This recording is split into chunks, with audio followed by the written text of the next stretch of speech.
There what discuss the two sets of factors that influence migration. ठीक है, तो बच्चे समझ नहीं पाते हैं टू सेट्स ऑफ फैक्टर्स क्या है। तो basically to sets of factor मतलब जो भी फैक्टर्स होते हैं माइग्रेशन के, उनको दो कैटेगरी में डिवाइड किया गया। एक होता है पुश फैक्टर, जो कि लोगों को अपने पास से दूसरी तरफ ढकेलता है, उन्हें पुश करता है। पुश मतलब इसका मतलब कि आपके पास जो है बहुत ही कुछ निगेटिव फैक्टर्स हैं जो बहुत ही अच्छे नहीं है, इसीलिए जो पब्लिक होती है वो पुश होती है, वो दूसरी उस प्लेस को छोड़कर दूसरी प्लेस पे जाने के लिए मजबूर हो जाती है। सिमिलरली पुल फैक्टर्स क्या होते हैं? They are the attractional forces which attract people from other places to migrate to that particular place. तो ये इनको हम कहते हैं टू सेट्स ऑफ फैक्टर। इसमें भी बहुत सारे फैक्टर्स हैं। वो पुश फैक्टर्स कौन से हैं? जो लोगों को फोर्स करते हैं, which are less attractive factors and they are the reason for the people to migrate to some other place. And what are those pull factors which attract people from other areas for migration. So these are the two sets of factors. Now I will explain this one with the help of an example. For example, क्योंकि because we are talking about world scenario here, so we will take into account two countries like USA. ठीक है, हमने एक तरफ ले लिया USA का example, and दूसरी तरफ आप किसी भी कंट्री का एग्जांपल ले सकते हो। मान लो हमने इंडिया का एग्जांपल ले लिया, अपने देश का कंट्री का एग्जांपल ले लिया इंडिया का।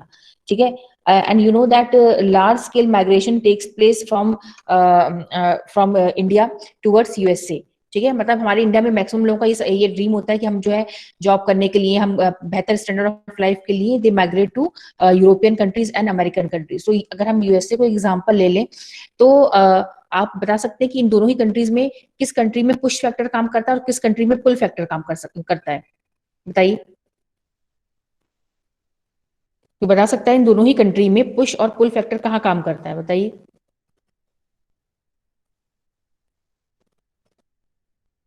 किसी को नहीं समझ में आ रहा? चलिए, नहीं समझ में आ रहा तो फिर मैं, आपको मेरी आवाज आ रही है बच्चों? Yes ma'am. आपको ओके, तो ये कोई बहुत टफ नहीं है कि जो आप बता नहीं पा रहे हैं, लेकिन आप बताना नहीं चाहते हैं, तो मैं आपको एक्सप्लेन करती हूँ कि यूएसए जो है यहाँ पे पुल फैक्टर काम करता है। पुल मतलब कि ये अपनी तरफ खींचता है लोगों को, बिकॉज यूएसए में अट्रैक्शनल पावर है, अट्रैक्शनल फोर्सेज हैं, ऐसे फोर्सेज, ऐसे फैक्टर्स हैं यूएसए में जो पब्लिक को अपनी तरफ खींचते हैं। ठीक है, और वो कौन कौन से मैं आपको बाद में बताऊंगी। Where is India push factor, push मतलब ढकेलना, पुश और पुल तो जानते हो ना, पुश मतलब ढकेलना और पुल मतलब अट्रैक्ट करना, अपनी खींचना। ठीक है, तो इंडिया में कौन सा फैक्टर काम करता है? पुश। पुश मतलब बाहर की तरफ एरो है, ये देखिए बाहर की तरफ एरो बना रही हूँ, मतलब इंडिया को छोड़कर लोग चले जाते हैं। यहाँ के इंडियन नागरिक जो है वो यूएसए में जाके सेटल होना पसंद करते हैं। ठीक है, इट मीन्स कि यहाँ पे कौन सा फैक्टर काम कर रहा है? पुल फैक्टर, अट्रैक्शनल फोर्स काम कर रहा है। ठीक है, यहाँ पे कौन सा फैक्टर काम कर रहा है? Push factor. ठीक है, तो अब इन दोनों का मैं एग्जांपल आपको देती हूँ। Push factor are the negative factors और the less attractive factors like unemployment, poor living conditions, political turmoil, unpleasant climate, natural disasters, epidemics, and socioeconomic backwardness. All these are considered less attractive factors, and all these factors push people to leave that place and settle somewhere else, जहां पे better factors उनको मिल सकते हैं रहने के लिए। ठीक है, तो अगर मैं इंडिया का एग्जांपल दूं तो इंडिया में आपको पता है कि पॉवर्टी है, अनएम्प्लॉय, इनमें सारे फैक्टर्स एक कंट्री में काम नहीं करते हैं। ठीक है, डिफरेंट फैक्टर्स डिफरेंट कंट्री में काम करते हैं। लाइक अगर इंडिया में हम देखें तो इंडिया में इसमें से कौन सा फैक्टर काम करेगा? अनएम्प्लॉयमेंट काम करेगा, पुअर लिविंग कंडीशंस काम करती हैं। ठीक है, तो ये जो दोनों चीजें हैं वो बेसिकली इंडिया के लिए वर्क करती है, क्योंकि इंडिया में ह्यूज अनएम्प्लॉयमेंट है, पॉवर्टी है, तो लोग यहाँ से माइग्रेट होकर यूएसए जाते हैं, यूएसए की तरफ जाते हैं, वहां पे माइग्रेट कर जाते हैं, क्योंकि इस उम्मीद में कि they will get better employment opportunity and better lifestyle and living standard in America. So that's why there is huge migration from India towards European and American countries, especially USA and England. तो इन दोनों में से आपको पता चल गया होगा कि इंडिया में कौन सा फैक्टर काम कर रहा है? Push factor. और यूएसए में कौन सा फैक्टर काम कर रहा है? पुल फैक्टर। क्योंकि यूएसए अपनी तरफ लोगों को आकर्षित करता है, अपनी तरफ अट्रैक्ट करता है। इसका मतलब अगर हम यूएसए का बारे में सोचते हैं तो हमें दिमाग में क्या अच्छा वहां पे बहुत अच्छी जॉब मिल सकती है, वहां पे रहन सहन बहुत हाई फाई है, बेटर स्टैंडर्ड ऑफ लाइफ है, वहाँ पॉवर्टी नहीं है, वहाँ का क्लाइमेट बहुत अच्छा है ना, वहाँ पे एरिया बहुत बड़ा है, वहाँ पे मतलब पॉलिटिकल स्टेबिलिटी है, वहाँ की गवर्नमेंट भी अच्छी है, वहाँ पे नेचुरल डिजास्टर्स नहीं आते हैं, है ना। तो लेकिन ये सब तो चीजें, लेकिन सबसे इंपॉर्टेंट फैक्टर जो यूएसए के लिए काम करता है अट्रैक्शन, वो है आपका एम्प्लॉयमेंट अपॉर्चुनिटी। क्योंकि सबको ही लगता है कि हम यूएसए जाएंगे, हम इंग्लैंड जाएंगे तो हमें आसानी से वहां पे रोजगार मिल जाएगा एंड हमारी जो बेटर स्टैंडर्ड ऑफ लाइफ है वो काफी ज्यादा इम्प्रूव हो जाएगी। ठीक है, सो वो है यूएसए के पुल फैक्टर काम करता है। जबकि वही चीज इंडिया के लिए पुश फैक्टर काम करती है अपनी तरह। यहाँ से लोग जो है इंडिया को छोड़ के चले जाते हैं, पुश करता है इंडिया को, वो है आपका unemployment and poverty and low standard of life. ठीक है, तो ये चीज हो गई। तो पुश फैक्टर आपको समझ में आ चुका है। अब जैसे मैं आपको एग्जांपल दूं, फॉर एग्जांपल कोई भी कंट्री लाइक आपका नॉर्वे है, स्वीडन है ना, आइसलैंड है। अब ये कंट्रीज जो है दे आर डेवलप कंट्रीज, और यहाँ पे जो है इकोनॉमिक एम्प्लॉयमेंट अपॉर्चुनिटीज में सब कुछ है, बट यहाँ पे भी लार्ज स्केल माइग्रेशन हो जाता है। तो उसका रीजन क्या हो सकता है आपका अनप्लेजेंट क्लाइमेट, क्योंकि यहाँ पे हमेशा परमानेंट आइस जमी रहती है, लोगों को सूरज की रोशनी तक देखने को नहीं मिलती है, तो मे भी लोग यहाँ से माइग्रेट करके यूरोप के उन देशों में चले जाते हैं जहाँ पे जो क्लाइमेट है वो बेटर होता है। ठीक है, सिमिलरली सीरिया है, सीरिया का आपने नाम सुना होगा, सीरिया है, चाहे ईरान है, इराक है, या फिर ऐसे और भी बहुत सारे देश है, अफ्रीकन कंट्रीज है, इथियोपिया है, सूडान है। यहाँ पे से भी लार्ज स्केल माइग्रेशन होता है। क्यों होता है लेकिन वहाँ पे? Because of political problems, and वहाँ पे जो है आपके बहुत सारे मतलब पॉलिटिकल वॉर होते रहते हैं, सिविल वॉर होते रहते हैं, इसलिए वहां से वो लोग छोड़कर किसी और जगह पे चले जाते हैं। तो हर कंट्री के लिए, हर प्लेस के लिए, हर सिटी के लिए अपना एक अलग जो है पुश फैक्टर काम करता है, जो लोगों को फोर्स करता है कि वो उस जगह को छोड़कर कहीं और बेटर प्लेस पर चले जाएं। अब आप सोचिए कि जो पहाड़ है जहाँ पे उत्तराखंड में, जहाँ पे हमेशा लैंडस्लाइड होती रहती है, जहाँ पे हमेशा कुछ ना कुछ प्रॉब्लम होती रहती है, तो वहां लोग माइग्रेट करके आपके प्लेन एरियाज में आने की कोशिश करते हैं, क्योंकि उन्हें पता है कि वहाँ पे नेचुरल कैलेमिटी है, नेचुरल डिजास्टर्स आते रहते हैं।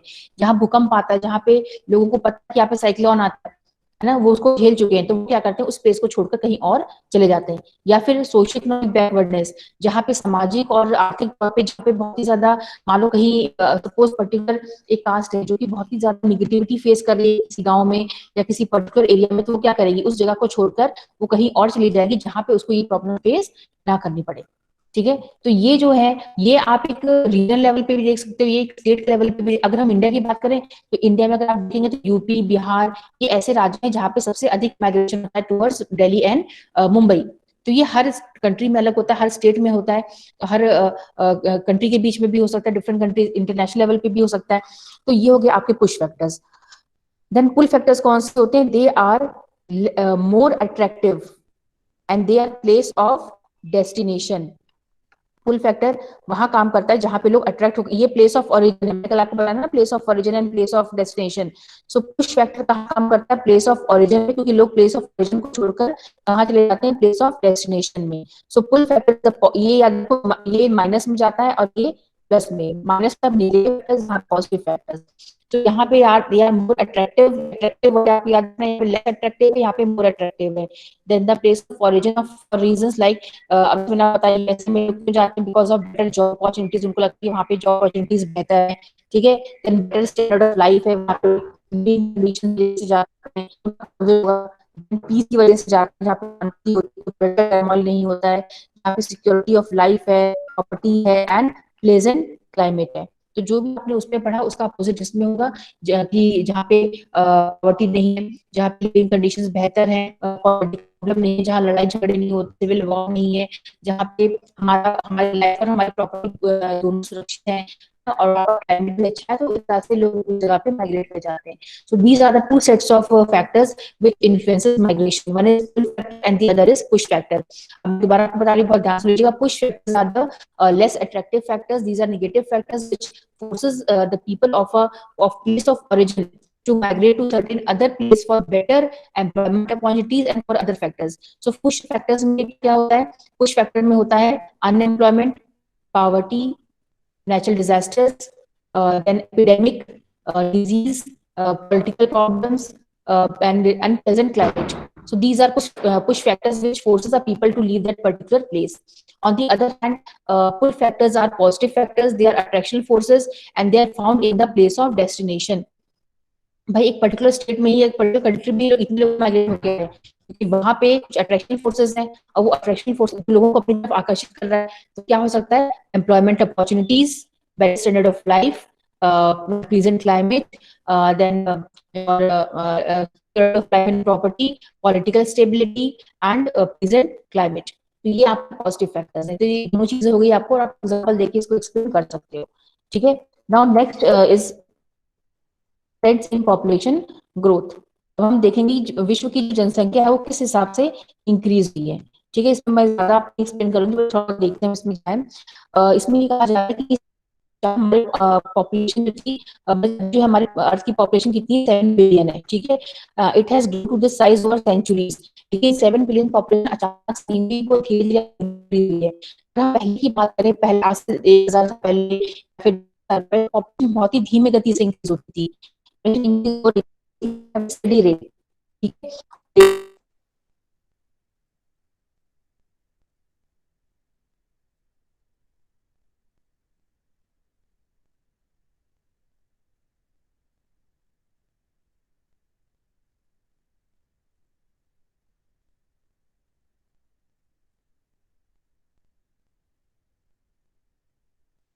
हेलो। मैम का नेटवर्क खराब है शायद से आज। या आई थिंक ऑल्सो।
बच्चों, आपको मेरी आवाज आ रही है? Yes ma'am. Yes ma'am. अच्छा, तो आपने अभी कहाँ तक पढ़ा था? कहाँ से मेरी आवाज नहीं सुनाई दे रही थी आपको?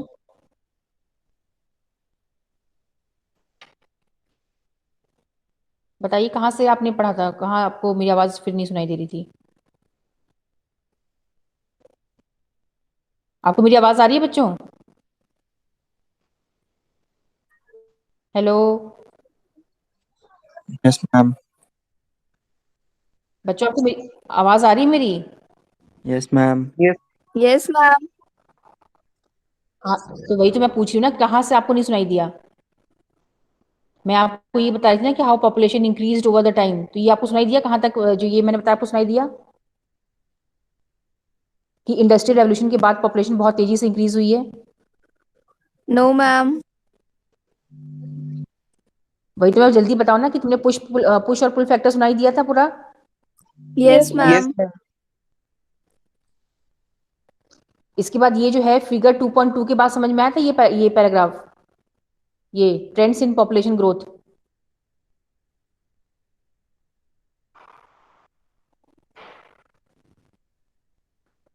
अरे आप लोग को मेरी आवाज आ रही नहीं, आप कुछ बता ही नहीं रहे हो, कहाँ से सुनाई दिया कहाँ से नहीं सुनाई दिया, तो मैं पढ़ाऊँ क्या फिर? Ma'am trends in population growth के सेकंड पैरा से। तब से नहीं सुनाई दिया?